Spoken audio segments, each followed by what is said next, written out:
why we've got so much pain these days is because of this constant ancestral severing of the human and the artist. Repressing your creativity will physically harm you, and allowing it to flow through you will physically heal you. There is this beautiful balance of being away with the fairies and also like deeply grounded. And when these two things marry, I think we get amazing creations. That's it. That's the process. That's all I'm asking any of you to do. Hello, everybody. This is another conversation with who I consider to be the creative cheerleader in chief. I'm just going to put it that way. I am joined today by Amie McNee, and we're going to dive into all things creative liberation. And it's a theme that is so close to my heart because we live in a paradigm where this is one of the biggest invitations to find ways to bring to the world what we were conditioned to hide. And that includes our artistry, that includes our brightness. So, Miss Amie, thank you for being here with me. It is such a pleasure. I'm so excited to talk about this. Just listening to you speak then, I'm like, you get it. You know how important this is. And so I'm so excited to have this conversation with you today. I love it. I want to start basically with a little bit of the origin story. I read your book, We Need Your Art. And I was like literally flying through the pages because I wanted to be infused by your work as we get on this conversation. And at the very beginning, you mentioned how you were raised with art all around you. Your parents encouraged that. And I have a sense that there was a moment of disillusionment where you kind of like explored how can I bring this art to the world, and you were slapped in the face by many reality checks. And I want to have your experience there. What happened? Yeah. I think, I was blessed with parents who were very encouraging of the arts. And so I think I was almost cushioned or comforted in this upbringing of being able to prioritize it in my life. But then when I moved out into quote unquote the real world, when I, had this journey of becoming an adult, I started seeing all these narratives that was so counterintuitive to what I'd been taught and brought up as a child. And our culture just does not respect the arts. It does not think that creativity is important. It has so many conditions around what it means to be an artist. Like if you want to pursue the arts, then you better make a lot of money. You better get very famous. You better do it quick. And if you're not, then you're wasting your time. Yeah. You're being frivolous. You're being silly. And so I think for me, even though I had this beautiful upbringing and I'm so grateful for it, and not everyone has that privilege, I was almost more shocked, really, when I went into the way of the world and saw that, like, this is not something that is everywhere, that mostly we're living in a culture that says art is for children or for maybe the retired, that it is something you must give up in adulthood, that it is irresponsible to pursue it, that it is not something to do seriously, that it is at best a bit of decoration for the world, but it's not a serious pursuit. And I saw this narrative and immediately internalized it and immediately felt huge amounts of shame about my deep creative drive, because all I ever wanted to do was make stuff. All I ever wanted to do was tell stories. And so as I left, my education systems and went into the world, and I was like, I want to be an author. I want to be an actor. I want to take up space with my art. It was really this sudden energy shift of that's not acceptable. And if you want to do that, you're going to be an outsider. Yeah. And that was very hard to navigate. Oh, I can only imagine. And I want to ask you about, what would you say to this person who they had the disillusionment much earlier than you? It's like the reality check for you came, I would assume, much later when you got in touch with the real, the external world and embracing this desire. I want to bring my work out there. I want to be an author. Let's say somebody like deep in childhood received a reflection. What the hell are you doing? Where are you going with this? What would you say to that person who is struggling with that? Yeah, first of all, I see you, and I'm so, so deeply sorry that this happened to you.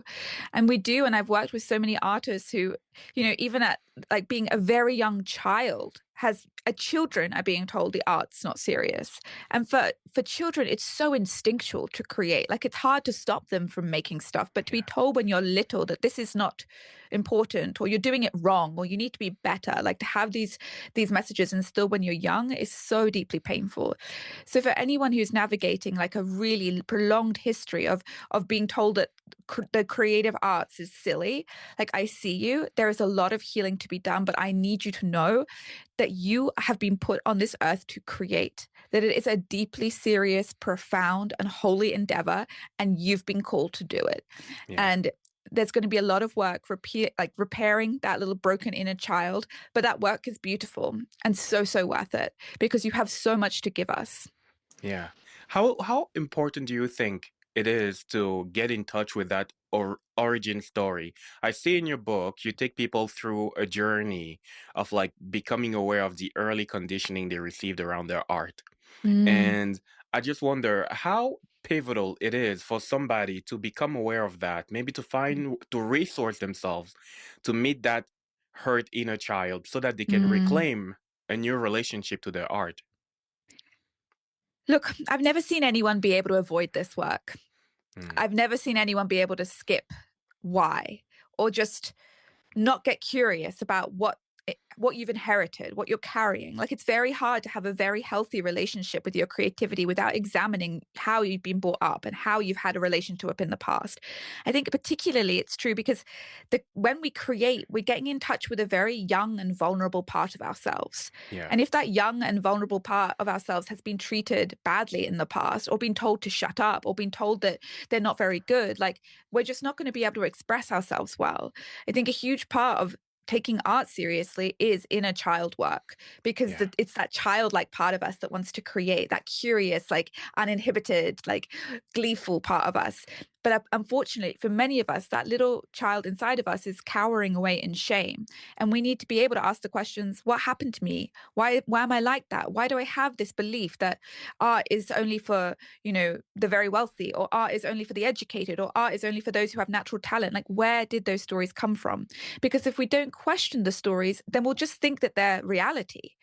And it's Yes. only when we start like picking away at them and realizing that they come from broken people, hurt, trauma, that we can start saying, oh, so they're not actually true. And I get to rewrite my own stories on my own terms. Yeah. I love it so much. How would you say the collective narrative that we have around art is actually ancestral? Because I have a sense that we are moving through this, we're navigating these pivotal times where artists have at the same time the greatest opportunity ever and the Mm, greatest challenges ever. yes. And it feels like we are undoing an ancestral thing where from generation after generation after generation, as a parent, I would assume if you wanted your child to thrive in a world that wasn't designed for the artist, you needed to sever that Mm, artistic connection right there in the womb. So I feel like we're moving through ancestral stuff there. That is not yes. just, like for this linear time frame, this current lifetime. It feels like it's Mm. old, especially evolving from a lot of survivalism. What do you say to that? I think you're so wise. And I think you're seeing something there that is so true. I think a lot of the reasons, why we've got so much pain these days is because of this constant, like, ancestral severing of the human and the artist. Yeah. And we have an instinct to create. Like, it's instinctual for humans to create. It's part of how we function. Like, we've been doing it from the very beginnings of time. Most other animals, they have, survival needs. They want to eat, they want to protect themselves. But humans, we also, all of us, want to make stuff. It's a Yeah. part of how we function as an animal. But you're right, it has been severed because to survive in our history, we've just had to shut it off because the systems haven't allowed it, because people don't want us to take up space, because people didn't want us to rock the boat. And so we are not just healing our own trauma here. I think it goes back a long way. And I would suggest that a lot of this pain has come from like industrialization, when Hmm. we've all been told that we need to work for the man, where we need to be in the factory system, and they wanted silence and compliance. Yeah. We just need you to work for us rather than create, for ourselves. And I Yeah. think the last 200 years has been particularly bad for creatives because it has been that just be the worker. I just Yeah. need you to just do what you're told. And the Yeah. artist never wants to do what they are told. The artist is not someone who works for someone else. The artist is someone who breaks all the rules and wants to express themselves for themselves.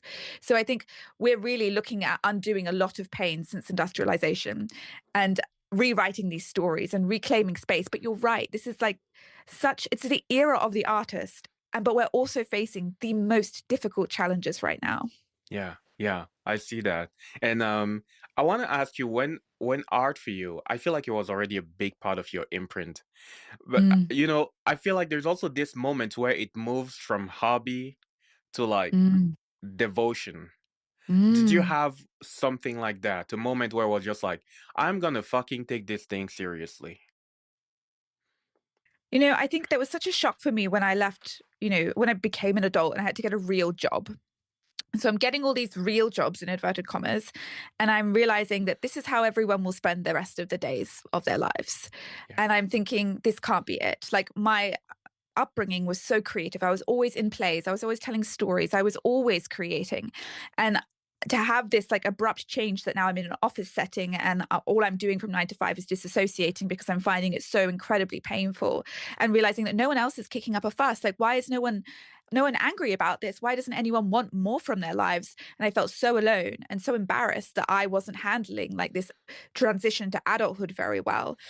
But I realized, I think, the importance of art in my life when it was ripped away from me and when it wasn't a part of my daily life. And I think then, I held art lightly when I was younger because it was always accessible to me and it was always a big part of my life.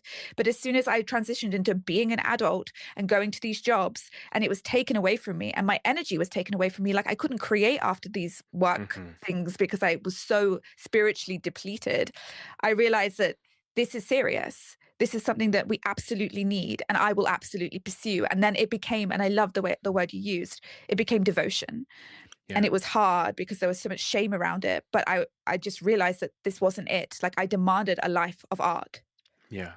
And how did you move through your personal experience of moving through the shame? Because I I've seen that most creatives, and that can go, and I don't restrict the word creative there to just like any form of artistic expression, that the traditional arts that we know. It could Mm. be putting an idea for a business that you want out there. To me, Yes, that's creativity. It's not just writing and painting and stuff like that. So I feel like most agreed. creative have to deal with a form of like fear of humiliation. That comes with embarrassment, ridicule, and shame, fear of alienation, a deep fear of loss, especially when you want to take it seriously and you have attached a lot of your, let's say, a lot of your livelihood comes from your nine to Mm. five, and you're like, damn it, my soul screams to just devote myself to this art. So there are so many fears related to that. And I wonder, what was your personal journey of moving through that? And what would you say to somebody who is standing at that threshold? They can no longer ignore what their soul is saying, which is create art. And at the same Mm. time, there is the human self or the lower self inside that is saying, well, geez, I don't know if I can trust it. Yeah. That inkling that you want to create is an inkling that you can trust, but that doesn't mean that it's not going to come at cost. Like this isn't free admission, like because we live in a world that is basically doing anything it can to stop you from pursuing your creativity. So it does come at great cost, but it is worth it because you will spend the rest of your life trying to suppress something within you and it will make you sick and it will make you Mm, miserable. Like I've watched people try to deny their creative hearts. I watch close friends try to deny it. People get literally sick. It yeah, is so important to us. And so denying yourself that creativity, you can last for a while, like you can do it for a while, but it will keep knocking at your door. And so it's about how are you going to navigate this journey of, okay, I can't ignore it anymore. I need to take this seriously in some way or another. Okay, how am I going to do that? And I think that's why I wrote We Need Your Art, because there are going to be so many things that come up and you deserve help as you kind of navigate this. For me, on my personal journey, the biggest transition was just huge amounts of shame because I thought that if I wanted to do art like full time, if I wanted this to be my job, that was incredibly embarrassing because everybody was just very worried about me. I was making no money. I was getting rejected. I felt completely inept. Nobody wanted my work. There was so much shame around like how I was being childlike and how I was being delusional. yeah, And for me, rewriting those stories came from my practice of journaling, because I was able to look at the stories I was telling myself. You're an idiot. You're being so delusional. Like, what's wrong with you? And I was able to say, this isn't right. Like, I think it was something about like when they was just in my head, like I never questioned them. But when I put it down on paper, I looked at it and I thought, this can't be quite right. And so I began very slowly rewriting these stories. And now I Yeah. take deep pride in being delusional. And I think all artists require delusion. We need to be unrealistic because we are not about what is realistic. We are artists. We're here to build something new. And so Yeah. I encourage delusion in all of us. But there are going to be many, many hurdles that you come across as you navigate this journey of taking your creative calling seriously. And you deserve a lot of love as you do it because it's very, very brave. Yeah. What I'm hearing you say though, it's like you have a grounded level of delusion. Like Yeah. when I look at you in the way you're operating in the world, you are. I'm just gonna name it as I see it. You are consistent. You Mm, show up even when things hurt. mm. You show up even when it's hard. So you have some attributes in there. It's like it's a stamina that is not usually attributed to artists. Yes. S- Interesting. I think what I need us to be is we need to have delusional visions. Yeah. And then we need to be deeply pragmatic about how we approach them. So Yeah. I need you to dream very big. And then I need you to come home to the beautiful human, like just groundedness of doing the work. And I Yeah. think, again, this is where I think I am quite different from a lot of other people who speak about the creative act, because I'm like, be daydreamy, be big, like, have big ideas. But the work, Yeah. like that's where the shit gets done. Yeah. And I'm not so romantic about the work. I'm incredibly pragmatic. And in the book you can see that I'm like, this is not a big miracle that's about to happen. This is a lot of tiny little miracles done by you, because you're just going to show up and you're going to be relentless about this. And Yeah. so there is this beautiful balance of delusion and pragmatism, of being away with the fairies and also like deeply grounded. And when these two things marry, I think we get amazing creations. I love that so much because this is something that I've experienced with many creatives, which is the fantasy, and I use the word fantasy lightly here, but the fantasy that just like a child, you're gonna bring your art to the world, and the parent is just gonna say, "Oh my God, this is so freaking amazing," and Mm, everybody would love that. Everybody would love to receive that. But there's a reality check that's not always going to be the case. Sometimes it's crickets. Like mm, you post like 100 pieces, hundreds of pieces, and no one says a thing. Maybe your mom, if you're lucky, she says something, she encourages you. But I really feel like many artists have to walk this difficult space, which is creating art without the expectation of receiving immediate praise for that. And it is mandatory. yeah, We must all navigate that. No one, no one can miss out on that part. And if you do, I think you've missed out on something crucial. I feel like creating to the silence is such a deeply difficult but deeply important part of the creative journey. yeah. And I know that, you will have experienced this, Xavier, and I've experienced it for years, just making stuff to no response. It's so Hmm. hard. And I want to honor the artist who really wants to connect, because I'm someone who desperately wants to connect. Like, I want my art to impact people. And it was very difficult for me. But we must all navigate this, because finding our audience and finding our people takes time.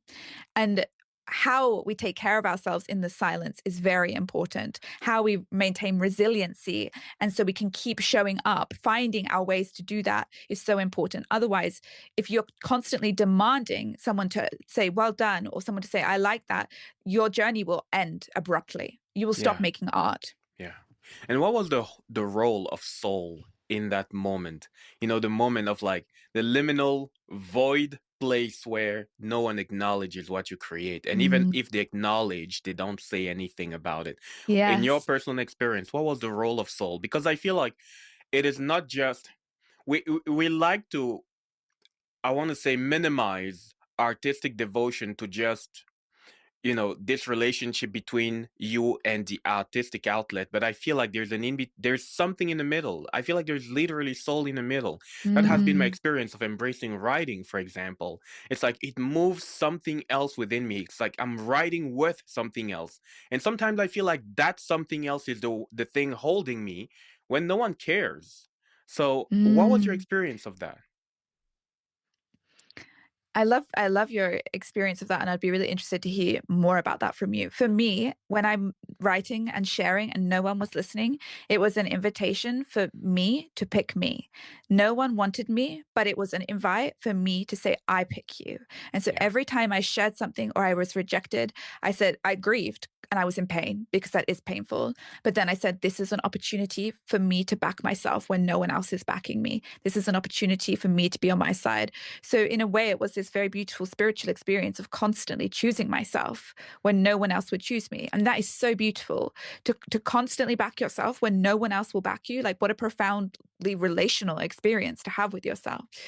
But I'm interested in what you say. Do you feel like it's like otherworldly? Like, do you feel like you were creating with the gods? Do you feel like it was some sort of spiritual connection that you had when you were creating and no one else was responding?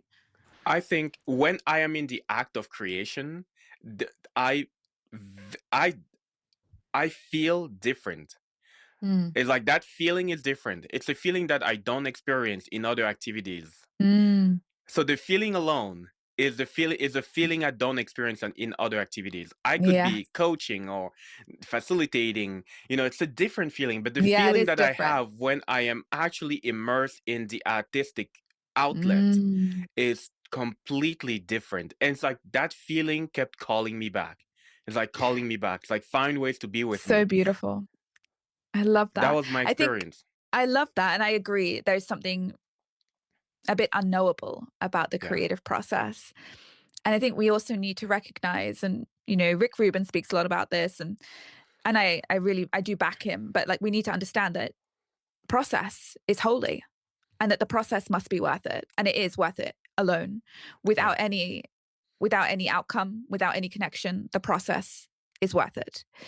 And if you are not enjoying process, and I mean, every now and again, like I don't like to write, sometimes it's just painful. But if Yeah. like overall you're really not enjoying the process and you're just creating to have impact, there's something you need to have a look at that, because the creative act, there is something holy about it.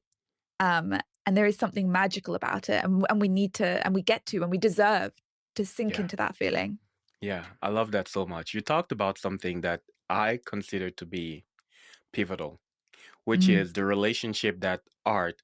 In your book, you say you have a section or a chapter that says literally art heals.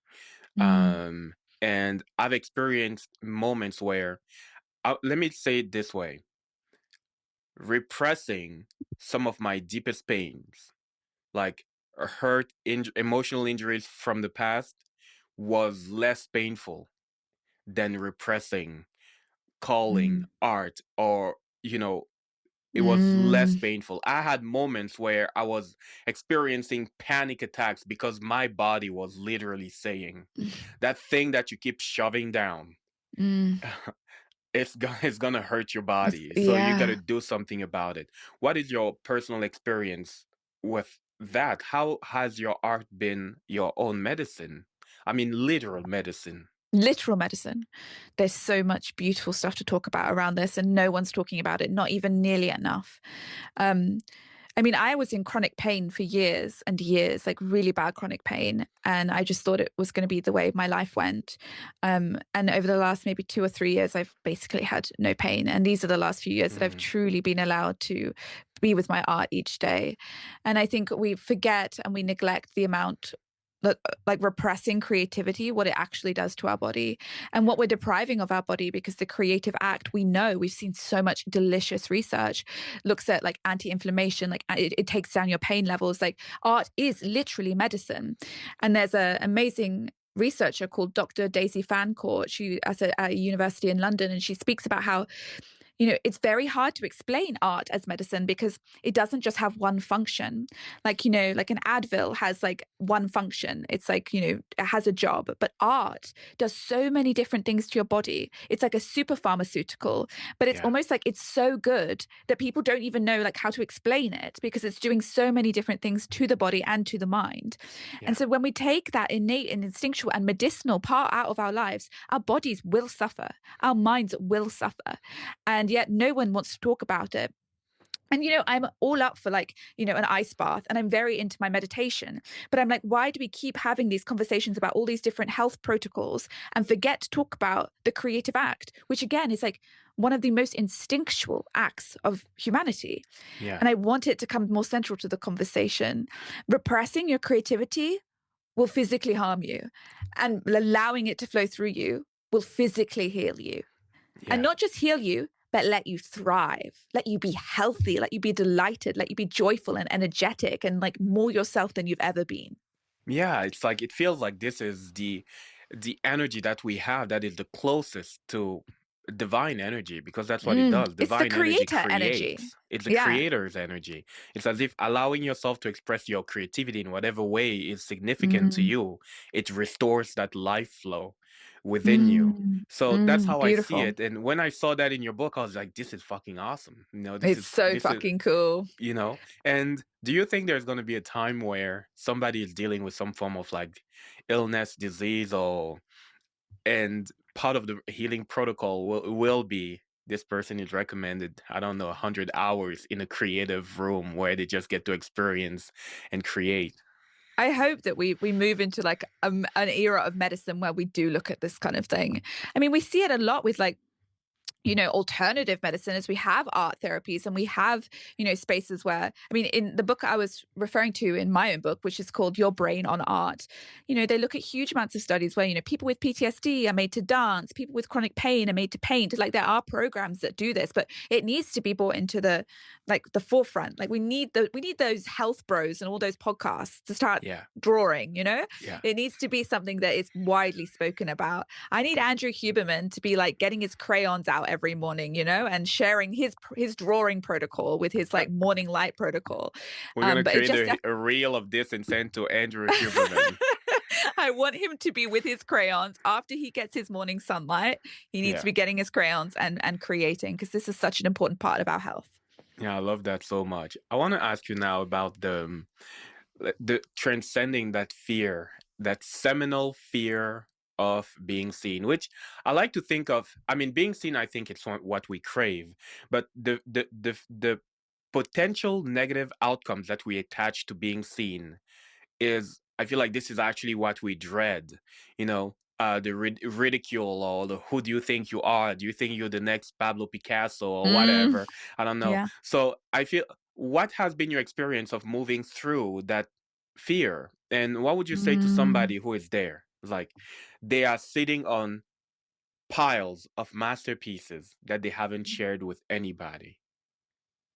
My heart breaks. When I see an artist hoarding their artwork, one of the first questions I ask is like why don't you want to be witnessed? And what is it you're running from? Like what are you afraid of? Because there's a huge amount of fear there. And I think there's this funny dichotomy for all artists of deeply wanting to be seen and then also never wanting to be perceived ever. And they're kind of constantly at war. And it is a very difficult thing to come to terms with. I have a particularly strong drive to want to be witnessed. And I think that's why I have had a journey of really putting myself out there. But, I've had multiple times on this journey where I just wish no one would ever look at me ever again Hmm. because of the vulnerability of our journey, because making art is the most vulnerable thing that we do as human beings. You're just so exposed, and exposure can feel so unsafe. Yeah. And so I ask people who are hoarding art or who really are struggling to be witnessed, like, how can we create some sense of safety as you dip a toe in, or as you allow a little bit of yourself to be seen. And we're allowed to create protocols that make us feel at least a little bit safe. We don't have to be totally exposed. And so, for me, that means, like, when I first started my Instagram journey, is I blocked everybody I knew, even like the most random people from my high school from 10 years ago. Like, everyone was blocked because I needed space to be seen, but I also needed a safe space to be seen. And so when people are navigating this, like, I don't want to be totally exposed. It's like, okay, well, how can we create space for you that's scary? It's going to be scary, but that has safety protocols built in, because it is terrifying. And I'm so Yeah. proud of us for the way that we take up space, but it doesn't mean that we need to go all in all at once. Hmm. I like that so much. And it's here's something that I've often said about sharing your light, and in this case, sharing your art. People think getting in a room with somebody you love, and I'm sorry for the graphic example that I'm going to be using, getting in a room with somebody you love, with all the lights turned on, ready to have sex, we think that's vulnerable. But Yeah. I often say, bringing your art to the world, it's like standing on a stage completely naked for 8 billion people to see, where It you are is. sharing more than your naked body. You are sharing something that is closer to the essence of your Mm. soul. Of you, yeah. Yeah. And it's like that's the level of vulnerability that you are invited to learn how to regulate your nervous system around. And I Yes. want to I want to check in, what has been your practice of expanding your nervous system's capacity with bringing your art out there? This has been some of my greatest work, is my nervous system work, because I've struggled with it the most. And I think a lot of my mental stuff, like my stories and my narratives, were really on board for what I was doing. But my central nervous system has taken a long time to catch up with the Yeah. bravery of being an artist. And Mm, so I started experiencing a lot of anxiety, a lot of panic attacks, like a lot of physical symptoms started popping up for me in my body, because I felt really ready to do the work I was doing, but my body was going through a lot. Because again, this is not like just a nice thing to say, like, being an artist is terrifying and it will frighten your body. yeah. And so for me, a lot of the work has been somatic. It's been like trying to get my body in alignment with my thoughts, and like really teaching my body that it is safe to be seen. It is safe to take up space in this way. And that has required different ways of interacting with my body. I do a lot of tapping, a lot of breathing, a lot of sleeping. Like, I'm, I've had to learn new communication uh, to bring this body on my journey with me, because I thought that all I needed to do was really get my internal narrative sorted out. And I did. Yeah. But trying to talk to my body with words wasn't entirely working. So it's Yeah. been a really big journey for me and my central nervous system, because again, like, if we do this brave work of putting our art out there, of making art, like, it is scary, and fear has an impact on the body. Absolutely. Like a pep talk Mm. alone doesn't work Yeah. to Yeah, get you. exactly. Yeah. So it's been a really big journey for me. Yeah. Would you say that most artists are going through the journey of building the emotional capacity, the somatic capacity to actually allow the artist archetype, the unleashed artist archetype, to really take over the way they show up in the world? Would you say that this is accurate? I think that's a beautiful way to say it. And I think I often say, like, when you become an artist, when you choose, one is always an artist, but when you choose to take your art seriously, you see all of your darkness and all of your light. Yeah. And like, you have to navigate all of that. But I think almost what the way you've said it is better. It's like you just begin that journey and you have to navigate it in order to fully embrace this incredible role that we are in. Yeah. You mentioned something there. It was so subtle, so quick. You're always an artist, but when you choose to Mm, embrace that, and in your book, you mentioned the process of like coronation. It's like mm, the artist has to crown themselves to embrace basically the artistry. mm, So, I feel like you coronated yourself quite early in your journey. But if there's more you want to add on mm. on that process Yeah. personally, I would love to hear. Oh my But God, I also, would let's love say to. somebody is there, it's just like f- bargaining almost with the identity of artist. Mm, How do they go through that process of coronation? It also feels like an ordination. You like you self-ordained, yes. into being an artist. What do you say to that? This is not a one-time practice. This is something I have to do basically every day and will have to do every day until I die. We have to choose on our own terms, self-anoint, self-ordain ourselves as artist. And it is a very big journey because this is a title that we have pedestaled culturally and been told that you are only allowed it if you are given it by somebody else. But the truth is that you were born an artist, and it is our job to realize that, recognize that, and then coronate Yeah, ourselves as that. And yeah, so for me, coronation can look like so many different things. But for me, it looked like self-publishing. For me, it looked like sharing my work online. Every time I share my work, that's a self-coronation. That's me saying, I don't need anybody to tell me that I'm allowed to do this. I'm doing it. Every yeah, time I tell someone I'm a writer, every time I tell myself I'm a writer, this is self-coronation, this is self-anointing. And again, like, this is yours to claim. And you can get permission from somebody else, but if you never claim it yourself, you will have a whole life of trying to fill that hole. And you will be constantly searching for that validation, and you will never find it until you give it yourself. yeah. Oh, that's so powerful. What I wanted to ask you, what are the forms of self-censorship that you've had to Mm. transcend to allow the artist Amie to come forth? It's all the time, self-censorship is so linked to people pleasing and to like wanting everyone to like you. And so Mm, I'm always have to be on alert for ways in which I might have even done it in this talk, for ways in which I'm like caveating myself or cutting myself short or not saying the full idea because I'm concerned that it might not be quite right, or concerned that it might not be pleasing to everyone. Artists, our job is really to be on the lookout for self-censorship, yeah, to be on the lookout for what it is we want to say but we are not saying, for how we want to express ourselves but we're not expressing ourselves. And I think so many of us are in such a constant pattern of self-censorship that we don't even realize that we're doing it, that it's yeah, unconscious. So it's a very big job of peeling back the layers of what is it I actually want to do. Do I want to create this piece of work, or is it just because they want me to create this piece of work? Do I actually believe what I'm saying, or is it just what I think they want me to say?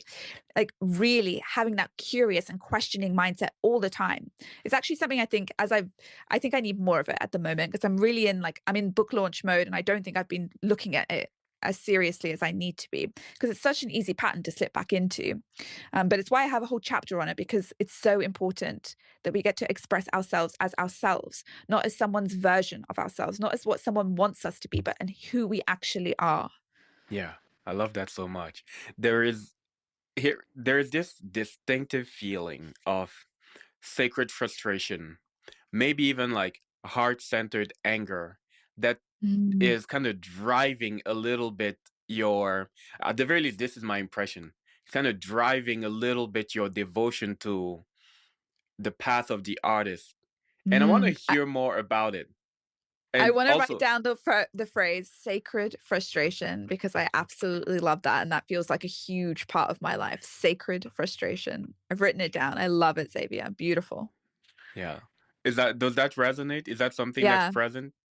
Yeah, I've always been a quite frustrated person, and I've had a interesting journey with frustration. Like, I think even as a child, oh, just like that, like, oh, what's going on? Like, frustration has been a big part of like Amie, and there is this, I love it, like sacred frustration for us as artists. And then sometimes I get it for artists, like when I see an artist who's just getting in their own way, like I have this hunger and I have this knowing that we are here to do very important work.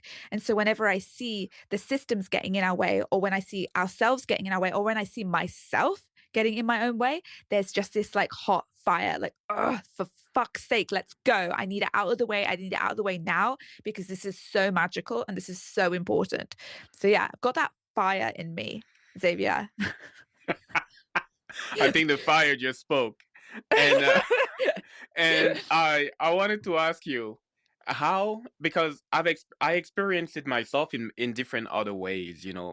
A big part of my work is about self-liberation. And when I see somebody who has like great magic to share to the world, sometimes I can be, oh, I don't even know how to name it. It's just like, what the fuck is going on here? What is in the Mm, way? Let's just find like some blowtorch. I don't know. yes. Let's just eradicate this thing. It's like kind of. dragon energy almost. So Mm. sometimes have you experienced that get a little distorted? Because in my own experience, sometimes if I'm not careful, it can fuel the rescuer in me, the savior in me in my Mm. practice. And it's important for me to allow the person to find it within themselves to fight their own inner battle with their own Mm. inner dragon. What has been your experience of that? Yeah, definitely had to learn this lesson. And I think I still have to learn it over and over again with a lot of my work because I care so much about the artist and the creative spirit. And I did a lot of one on one coaching initially, and especially when I was working one on one. And I, again, like just like you, I saw it. I saw what they had to give. And then I saw them getting in their way again and again and again. And I just wanted to be like, step aside, I will do it for you. Like I will just come into your Yeah. life and we are just going to make it happen.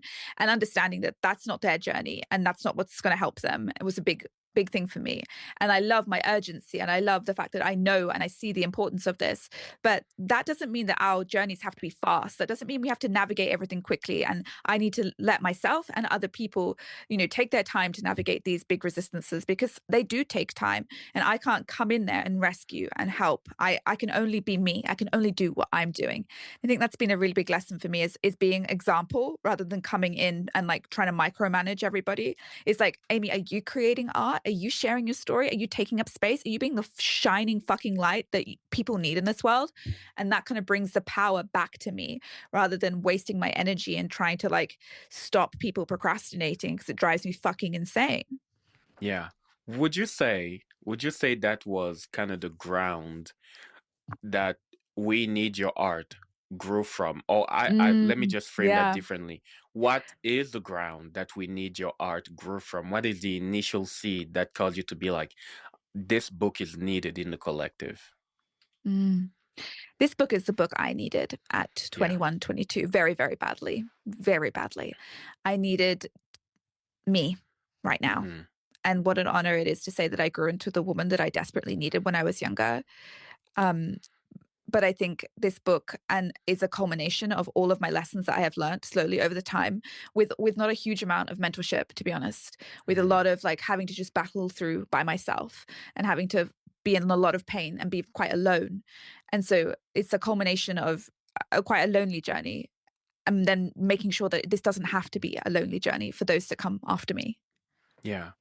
I I hear a few things there that I want to bring to the surface.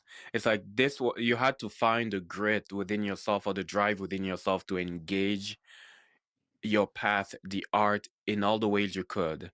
And also when I was reading your book, you had a heart-centered dedication to your husband at the Mm, beginning. And you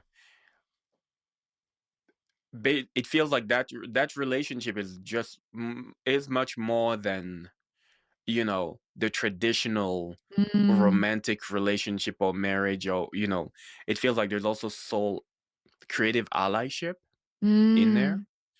And Thank I'm you. wondering how much of that is needed for somebody who is wrestling with burying their art in the ground to actually Mm. emerge, to find their own way to emerge. I'm very, very grateful for you seeing James in this piece because he's so integral and so often missed. Um, and I think you're right. And James really only became a writer maybe 4, 5 years ago. And so I navigated a lot of this without him initially. I've been together with Hmm. James since I was 16. So we've been together for 15, 16 years. Wow. Um, and so he witnessed me in a lot of pain and held me, but couldn't really go on the creative journey with me for the initial parts of this devotion to the arts. Hmm. And I'm so grateful for him witnessing me. But there was just a moment where, I think he just came up to me one day and he was like, I've got a book idea and I want to write. And then he came on this journey with me. And since then, our relationship has been something else entirely. It has been a great, like, creative collaboration of the ages. And I don't think I would be here doing what I'm doing today without having that collaboration. And I'm wary about talking about this because I need people to understand how crucial James has been to my journey.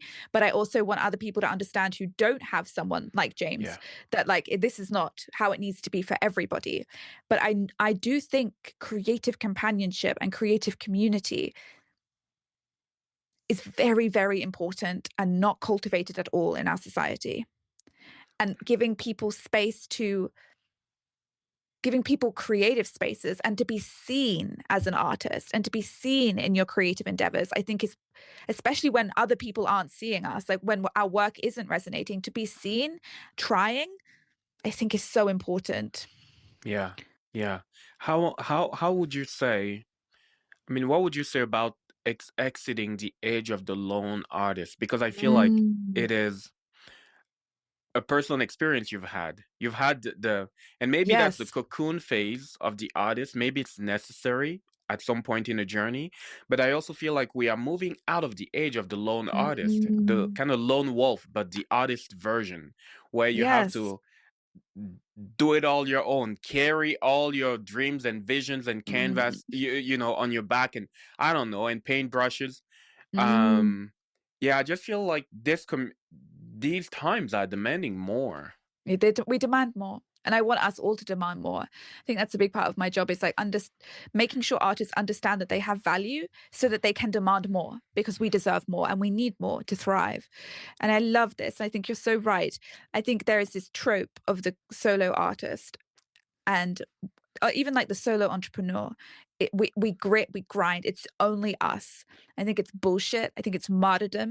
And I don't think it's how we thrive. And I don't think it's how we make profound, moving art.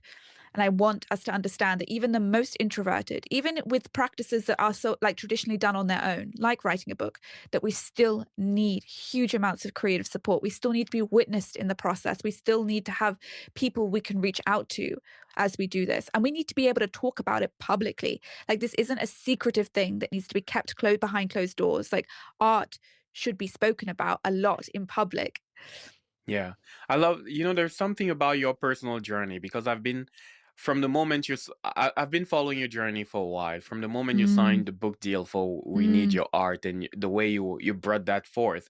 And I was just like, and it was challenging so much of my own personal conditioning around, you have something good you're working on, it's just like keep it secret, and you know, until mm, it's like out there. Because mm. you know, in 2024 I signed a book deal, or you know, there's a book that is going to come later this year, Scars of Gold. And I was Wow. just like, I don't know how to even deal with the fact that I fucking signed a book deal. I was like, what the hell? Yes. Um, and I had it a few months after. I had this very shy announcement to my Mm. newsletter, and I was battling this old conditioning that was like, no, no, Mm. no, the book is not there yet. You know, hunker down. Yes. Yeah, I want to So I want interesting, to basically Xavier. infuse myself more with your Mm. perception of that, because for me it was just like, nope. And I've had to force myself, you know, with a little bit Yeah. of a push of my publishers to be like, hey, you know what, involve your Mm. community, ask of them Yes. things that you want, that they want to hear more your voice about, and things Yes. like that. So yeah, I would love to hear more of your perspective, because for me it was a big shift. Can I just ask first, what do you think? What were the stories that came up for you? Why didn't For you want to take up space? It was a little bit of a cultural conditioning around, don't attract, you know, the kind of evil eye, don't attract, you Mm. know, Yes, the jinxing it. shadow. Yeah, yeah, don't jinx it, you know. There was a little bit of that. And yeah, so that was a big part of the conditioning I was undoing within myself. And Yes. also I am the only person, for example, in my family that is like on social media and whatever. My family is an African family, and all this exposure and display your stuff online, they're Mm. like, no, they're not big fans of that. So I had to undo Yeah. that within myself. Yes. Yeah, interesting. I speak to so many artists who refuse to share, um, and refuse to take up space. I think a lot of it does kind of come under this banner of superstition. And I think it almost merges into, we feel like we're protecting something. Like we Hmm. want to protect the creation by hoarding it and not exposing it, because I think exposing it feels like maybe it will be corrupted or Yeah. maybe something bad will happen to it. And so understanding that being witnessed in our success or being witnessed in our creativity during a project, whatever, that it being witnessed is safe, and trying to understand that like physiologically is a really interesting journey to go on. But I'm proud of you for understanding like what was in your way there. I mean, there's a lot there, and I understand why it was hard for you to take up space. it was hard for me to take up space when I got that book deal too. But I had cultivated a practice of being on a journey with other people, and Yeah. I share, and it was almost a habit. So I share when I journal, I share when I create, and this has happened, and so I share this too. And Yeah. so it was a practice rather than something that came out of the blue. I allow others on my journey. And so because I had a practice of that, it meant that when I got to announce something big, that it was just another step. And it was, a little bit more nerve-wracking. And there were definitely stories around, oh, it's going to look like you're bragging or stuff like that. There Hmm. was a few of that. But also it was just something I'd always done. I always share my creative journey. So it was easy for me to do that. But there are so many. I think the success thing is a particularly interesting conversation. Not being wanted to be seen in success is a really Yeah. common thing for creatives. You don't want others to look bad or to feel bad about themselves. You don't want to seem like you're too big for your boots. I'm Australian, and we have a very big culture that we call tall poppy syndrome, Yeah. which is this culture of like, you don't want to be better. You want to be a battler, they call it. You want to be someone who's like struggling. Like that's the Australian dream, is to be someone who doesn't really do that well.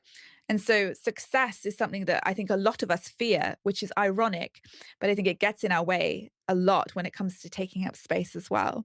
Yeah. But I think you need to understand, Xavier, that when you share those things, it's a generous thing to do, and that hoarding it is selfish. Yeah. I love that. So, there are a few things in my mind now. You give me a few Sorry, I zip went all over the files. place. No, that's good. You give me a few zip files. The first thing is, it's not a side note, but it's an impression that I had from what you shared. Would you say a little bit of the Australian mentality Yeah, is is that in also me, what maybe? kind of like gives you more of this delusional groundedness, which is I'm gonna Mm, dream wild, and at the same time I'm gonna go back. It's like you seem to have embodied this discipline. I know mm, many artists detest the word discipline, and I understand all the everything that gets infused into that, mm. and if anybody is uncomfortable with the word discipline, swap it for devotion, if you will. Oh, yeah, But i beautiful way feel to do it. i feel like here you have this mentality where you're gonna come back, chop wood, and carry Mm, water with your art. You're gonna chop wood yes. and carry water. You're gonna dream wild, and then you're gonna come back, chop wood, and carry water. Would you say that a little bit of that Australian mentality is Yeah, fueling your interesting. capacity to chop wood and carry water with your art? Yeah, I think you're right. And I don't know that it's necessarily healthy. I think there's this like glorification of labor in Yeah, Aussie culture, especially like even like we love our tradesmen. Like if you do manual labor, like that's a really high like society. Like, wow, you're a tradie, we love you. Um, and I think there's something about like just doing the work and the glorification of just doing the work that's very ingrained in that culture. And it can justify a big dream because at least she's head to the ground, she's doing the stuff. yeah, And so yeah, I think there is a bit of that in me. And whilst I know and I love just the grit and the work that comes with the art because I love the process, I am wary of glorifying like yeah, just the grind. I'm wary of glorifying. And I know it's something I need to watch out in myself because of the culture we lived in. I've glorified work and I yeah. need to be careful there. But I also I hear that and I agree with that. I also feel like it is you're finding the proper balance. You have one Mm, quote that I love a lot. Make shitty art. I'm mm. butchering it right now, but make shitty art and make it every day or do it every Yeah, yeah, day. exactly. And one thing that I like to often say to people that I work with that are a little bit of creatives is, and people may challenge it, but this is something I believe in. It is what we see as creative block is usually perfectionism masquerading as lack of inspiration. Love. In that moment, you could create, like, you're not Yeah, out of of course you could touch with create. like creative potential. You could make something, and it might not have the freaking standards of perfection that you want it to look like, and you're writing it off because it Mm. needs to be perfect. So, what would you say to that person? Well, you can feel, I get my sacred frustration. My sacred frustration rises up as soon as I see perfectionism and I sniff it out so quickly, Xavier. Like I can tell it like as soon as I speak to someone, I can see it. And so if someone's telling me they have writer's block, I have to tame that frustration in me because I'm like, sit the fuck down, write something. Like, I know what you're saying. You're saying you're not going to write to the standards you wish you want to write to. And I don't care. I just want you to write fucking anything. I don't care if it doesn't make sense. Just write something. And we constantly demand a certain standard from ourselves. And if it's constantly getting in your way and you're never able to reach it, what are you doing? You are martyring yourself and self-sabotaging to the greatest extent as an artist. And your unwillingness to allow mess into your life, your unwillingness to make something bad, that ego that will not allow you to fuck around, is going to cock block you from any sort of creative joy. Yeah. How much fuck around and find out is part of artistic It's liberation. everything, baby. That's it. That's the process. Yeah. That's all I'm asking any of you to do. I'm asking you to sit down, then I'm asking you to fuck around, and then I'm asking you to find out a few things. Yeah. Repeat. Yeah. Oh my. So if you're listening to this and you're not feeling any fire yet, I don't know, maybe we need to change to give you some matches or something like that. I I want to dive into something that many artists are probably experiencing at the moment, which is wrestling with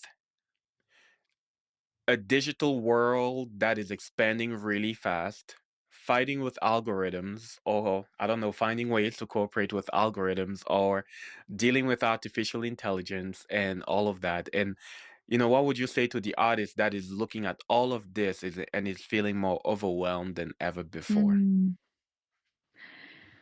First of all, I see you and I acknowledge you, and this is hard and it is overwhelming and it's a lot, and there's a lot of factors working against you.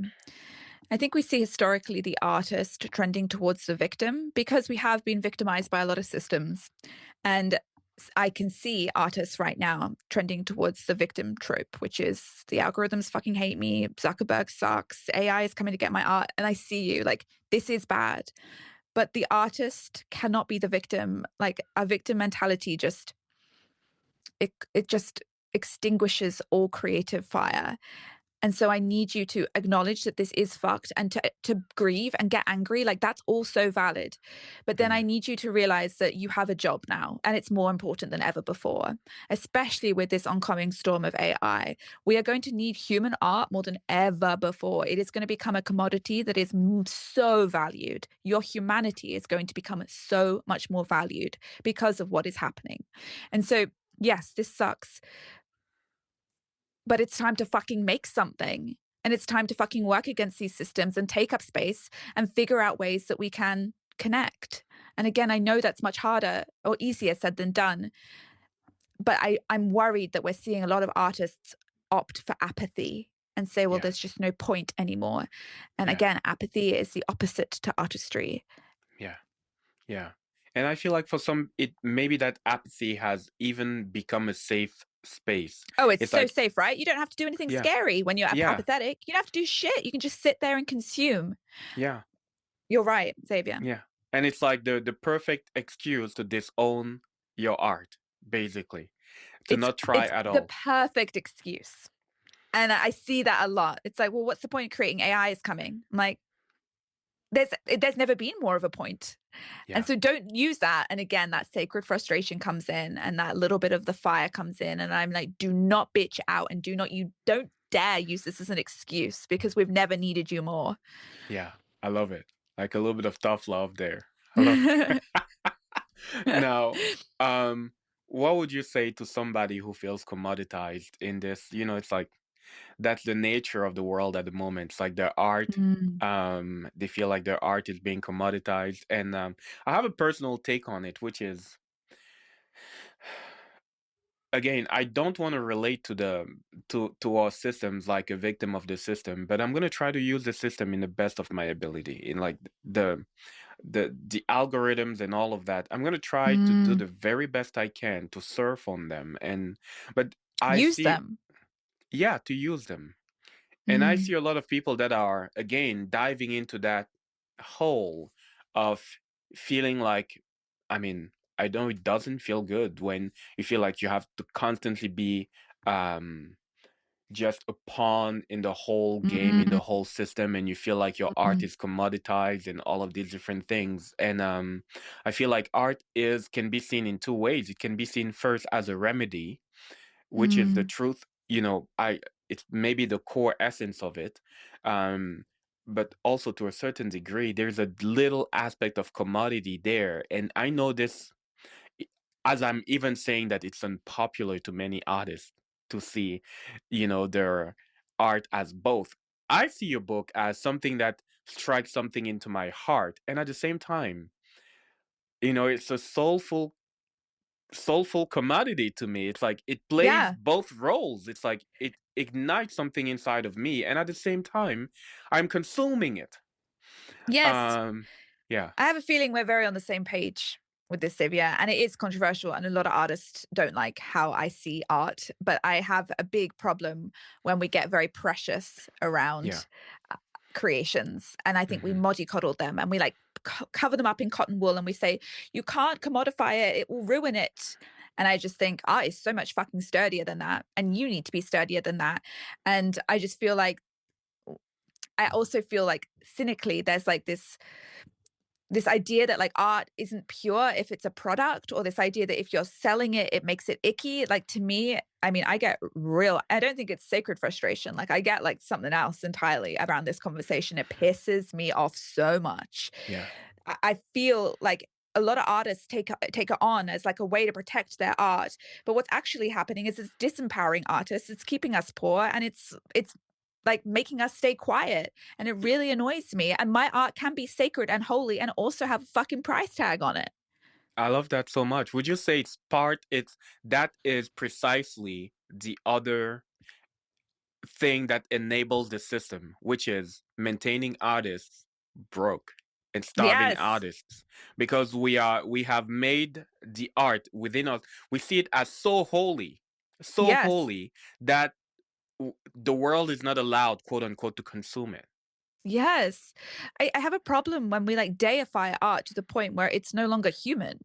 It's Yeah. like art's like dirty and like it's us. It's like it's human. It's we made it, but people really platform it, and to the point where it can't be monetized. There can't be any intention behind the art. Like you're not allowed to create to connect with people. It has to be only wholly. You create only for yourself, and I don't like this purification of the creation process. I find it really aggravating, and I feel that it is actively working to keep the artist small, and it's Yeah. and it's patronizing.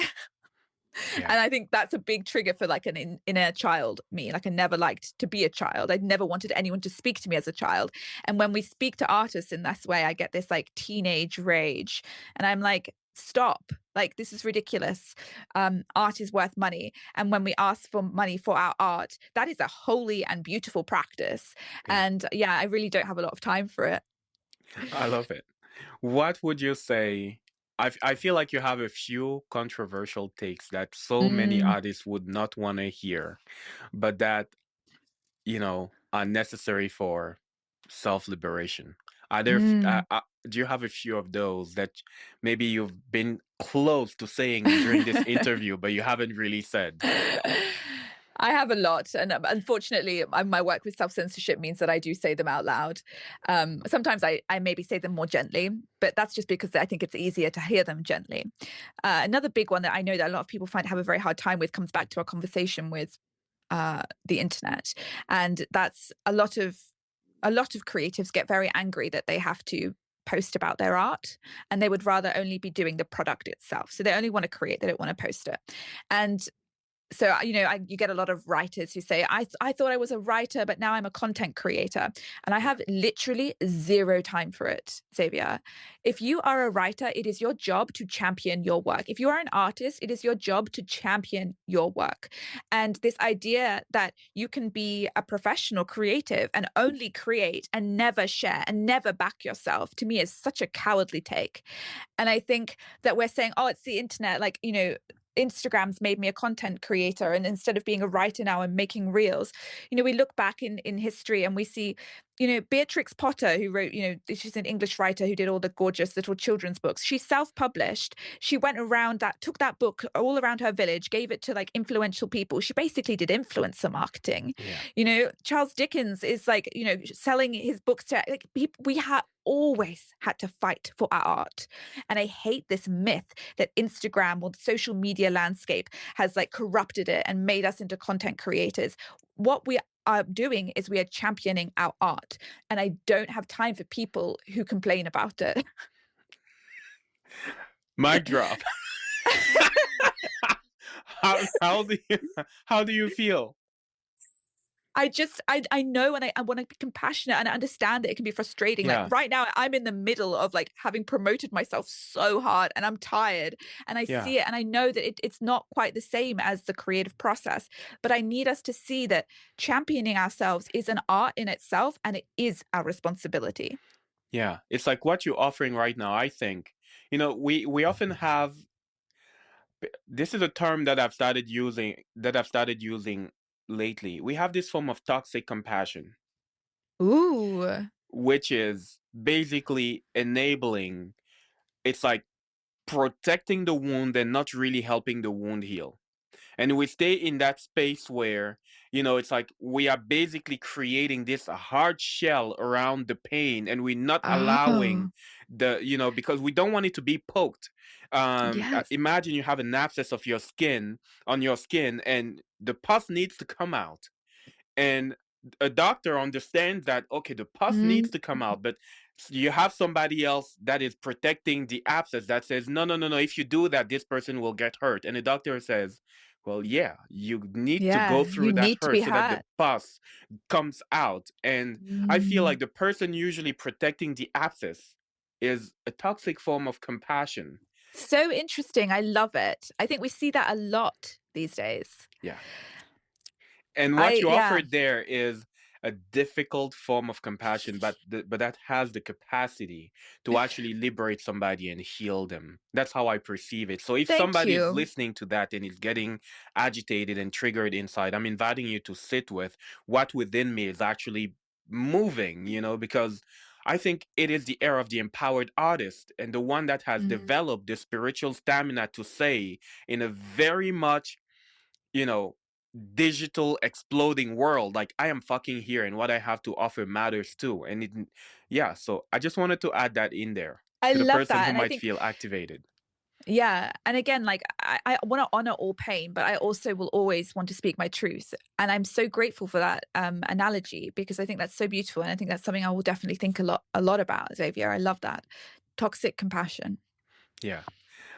So I have three questions that I often ask to people who join the show. The first one is, Lovely. I'm still in the process of, curating this book, Scars of Gold. And I have the impression that many of us, we go through our journey and we have these sacred wounds that turn out to become scars of gold. Mm. And I just want to have an idea of what is a scar of gold that you have at the moment, meaning, so a wound of the past that turned out to be the most beautiful, sometimes painful initiation, and that has now allowed you to reclaim your light in the ways you are expressing it in Mm. the world today. I'm so excited for your book, and I'm just so backing you, just so you know this, because this Thank you. idea is so beautiful. I One of my greatest pains in all of my life is that I didn't want a normal job. And haven't experienced shame in the way I experienced shame around that. And I hated myself for not wanting to participate in the world the way the world wanted me to participate. I thought such terrible things about myself. And I was in huge depression. And the fact that that happened is the most important thing in my whole life. And the fact that I didn't give in, and I kept listening to the voice that said, I want more. I want more. I demand a life that sparkles. I had a very low tolerance for a life that I didn't want. And I Yeah. thought that meant I was weak. And actually, it's the greatest gift.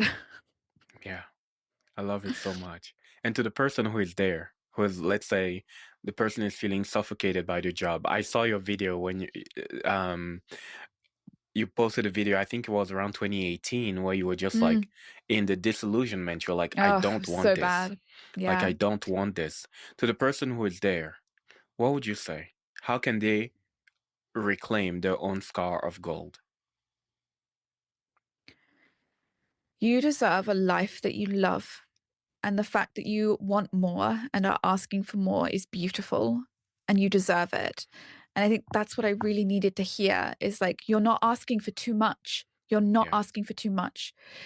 The fact that you long for a life of creativity, the fact that you long for a life of leisure, like these things that you're asking for, you're not asking for too much. And I want to relieve any shame you have around it.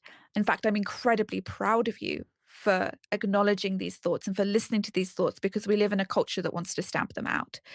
And so, for those of you who are demanding more of your life, who are asking for more of your life, or who have an inkling that you want more from your life, I am so in awe of you. And I love you. And you're a huge part of the change that is about to happen in this world. Hmm. I love this. I love this. Um, the last question I wanted to ask you is the name of this show is Enheartened. And basically, at the core of it, there's a principle of expanding our heart's capacity to love more aspects of ourselves. And I believe we are constantly going through the journey of learning to love, different aspects of ourselves. And I wonder, as you're going through this massive moment in your journey of launching the Mm, book and bringing as much people towards the book as you can, is there a part of you that you are currently learning how to love or learning how to mm, find peace with? yeah, it's my ambition. Mm, Everyone was like, oh, launching a book is going to be a big time. It's been a very, very big time for me. yeah. And I haven't navigated so much emotional turmoil for a long time. And so I've got to be with parts of myself that I haven't seen or I haven't had to interact with in a long time. And watching Would you this, would you want to say more about these aspects of yeah, yourself? yeah, it's this ambition, this Yeah. drive, this need. And I've been offered uh, a system in which I could rank myself against, right? So it's like you're a published author now with an institution. So I've been institutionalized because I'm doing this through Penguin. And it's like these are the metrics that they want you to hit. This is how good you could do. And this part of me, this ambitious part of me, has been handed like a rule book on how I could succeed. Mm, And a lot of me just wants to grab it and get it and do it. And a lot of me feels disappointed when I don't hit the markers. And to watch this part of me who I haven't had to deal with in a long time because I've been doing everything independently I've been doing everything by myself. I've been a rebel, but I'm back in the system now. And I see that part of me that wants to please the system and be yeah. accepted by the system and, win the system. Like she's And be out the good and she's student. here. Be the good student, like, and be the Yeah. good girl and like taking care of her. I haven't seen her in a while because we haven't been navigating systems, and she's got a very strong voice. And just dealing with the fear she has and with the drive she has and taking care of her so that she doesn't take over because she could take over. And I Yeah. know that she wants to sit in the driver's seat, but I'm just gently saying, I see you and I see what it is you want. We don't need you to be driving this train right now because this is not exactly where we are going. It's been big. Yeah. Yeah. I can only imagine that. So, Yeah. yeah.